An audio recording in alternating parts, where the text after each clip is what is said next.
سرو کاشمر یا سرو مقدس درختی در فرهنگ ایران باستان بود که طبق روایات تاریخی به دست خود زرتشت کاشته شده بود. این درخت طی قرنها آنقدر عظیم و زیبا شد که فردوسی بزرگ در وصفش میگه یکی سرو آزاده بود از بهشت، به پیش در آذر آن را بکشت. مردم معتقد بودند این سرو مقدس است و هر کسی بهش آسیب بزنه دچار زیان می شود.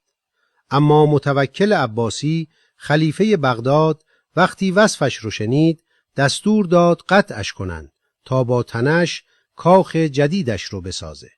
ایرانی ها حاضر شدند 50,000 سکه طلا بدن تا درخت زنده بمونه، اما خلیفه قبول نکرد. روزی که اره ها به تن درخت خوردند این سرو دقیقاً 1450 ساله بود. وقتی سرو افتاد زمین لرزید و هزاران پرنده که توش لونه داشتند ناله کردند. تنه درخت آنقدر بزرگ بود که 1300 شتر اون رو به سمت بغداد و سامرا بردند. درست در همون شبی که چوبهای سرو به نزدیکی کاخ رسید، غلامان ترک خلیفه به خوابگاهش ریختند و متوکل رو کشتند. خلیفه مرد و هرگز چشمش به چوبهای سرو مقدس نیفتاد.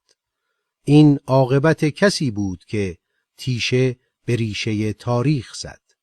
برای شنیدن داستانهای واقعی ایران ماورا رو دنبال کن.